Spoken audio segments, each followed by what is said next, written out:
Dans la vidéo précédente, nous avons examiné en détail l'Evaporating Cloud qui permet d'éliminer les conflits dans la résolution d'une cause racine critique. Maintenant, nous voulons nous diriger vers l'avenir. C'est l'objectif du Future Reality Tree ou de l'arbre de la réalité future en français. La plupart du temps, vous savez dans quelle direction vous voulez aller pour résoudre votre problème qui est complexe.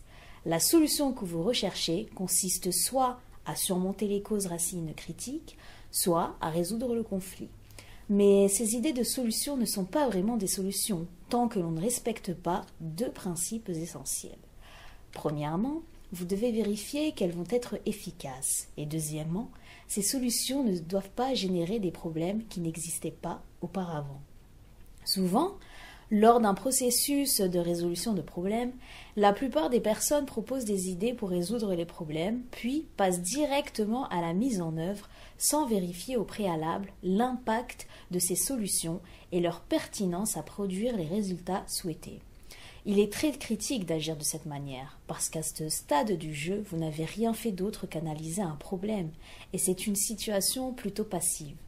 Lorsque vous essayez de résoudre le problème, vous allez prendre des mesures qui nécessitent généralement l'investissement de ressources, telles que des personnes, de l'argent, du temps, etc. Ce serait une perte de ressources de s'engager dans une tentative de mise en œuvre d'une solution qui ne va pas produire les résultats. L'objectif du Future Reality Tree est d'analyser si les actions envisagées vont réellement générer les résultats souhaités. Dans la plupart des cas, les résultats souhaités correspondent à l'annulation de l'effet indésirable. L'autre avantage de cet arbre logique est d'assister l'analyste dans l'évaluation de la possibilité que la mise en œuvre d'une nouvelle idée puisse engendrer de nouveaux problèmes potentiellement plus complexes à résoudre que les problèmes initiaux. Nous appelons cela une branche négative. Cette composante de la branche négative dans le Future Reality Tree vous permet d'empêcher que cela ne se produise. Ainsi, le Future Reality Tree vous aide à confirmer que vous progressez dans la bonne direction pour atteindre votre objectif tout en évitant de créer de nouveaux problèmes potentiellement plus graves.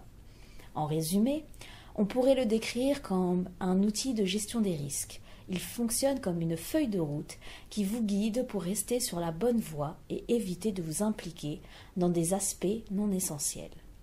J'espère que cette vidéo vous a plu et à bientôt.